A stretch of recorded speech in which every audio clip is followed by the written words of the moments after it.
Hello, everybody, and thank you for your time. Just wanted to share a few updates from the work our teaching and learning teams are busy doing right now to help support teaching and learning out on campuses. Heading into this week, I wanted to make this video really to add kind of an accompaniment to the Leadership Weekly. So you might be seeing this video either in a Schoology group or through a direct email. Either way, thank you for listening. Thank you for watching. I'm excited to share a couple of these updates. One is there's going to be 4 things I'm going to talk about today. One is just a reminder that our curriculum team has finished and published a priority standard look to our curriculum for this year. Recognizing that there's a lot of different decisions that are going to need to be made based on all the different changes that we're all experiencing when it comes to teaching and learning as we're working through this pandemic.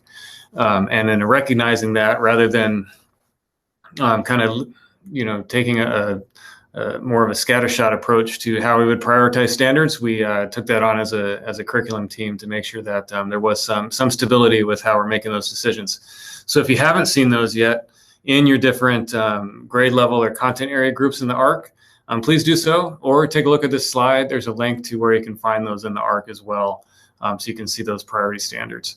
Another thing I wanted to add this week, the rest of these are going to be more elementary focused, but we have heard a lot of feedback and through both surveys, through talking with different groups, that there really is a need for additional asynchronous activities and lessons, mainly around math and science, for our elementary students as they're participating in instruction, whether it's at home or face-to-face. So we have added quite a few extra resources, and we'll continue to build those out for our teachers to be able to use. I'll highlight a few on the slide you might be looking at here, which are some science resources as well as the math, and also add some links to where in the ARC you can find those resources. And our teams built those in a way that you can take them and actually add them right to your course as an assignment.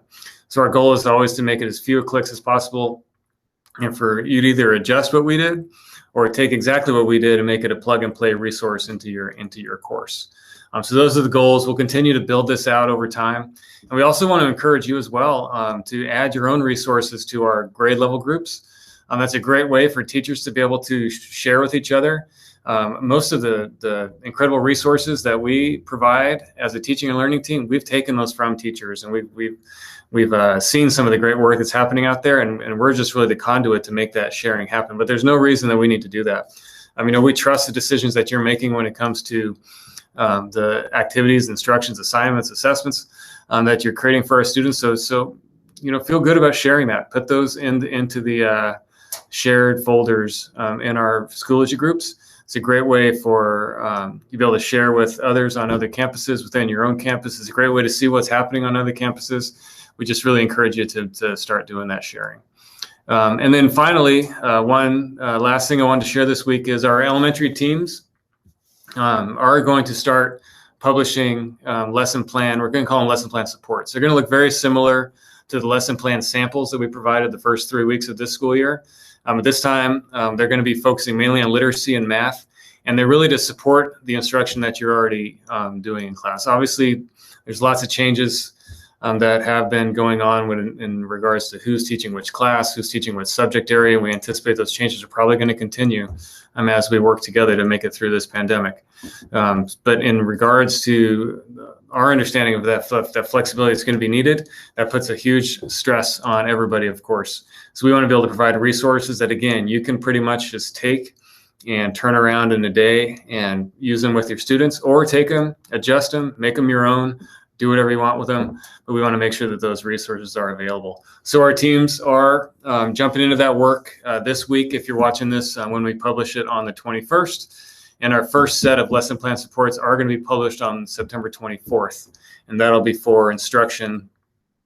Again, we're basing our decisions on the scope and sequence, but we recognize people are all over the place in regards, but they're not adhering strictly to maybe what you might have done in the past, because obviously this is very different what we're doing this year.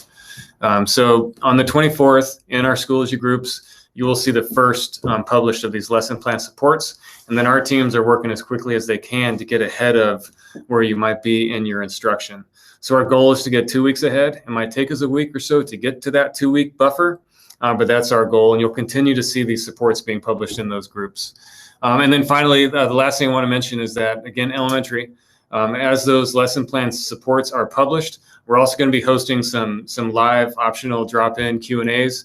If you see those supports come out and you want to ask some questions of the people that created them, they're going to be available. I don't have the links to those right now, but they're going to be published out throughout this week as we get them. But expect those to be available probably on Friday of this week. That's the 25th, I believe.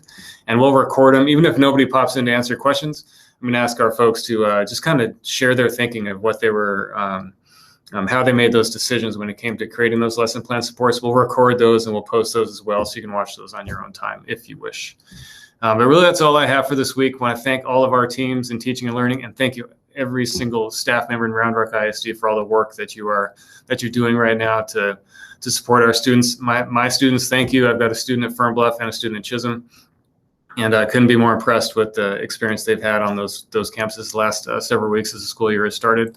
And know it's taking an incredible amount of effort on everybody's part to help us get through this time. So I'm going to start doing these videos more often as we're going to be putting out a lot of content, a lot of support from teaching and learning. So thank you again for the time, and hope everybody's well.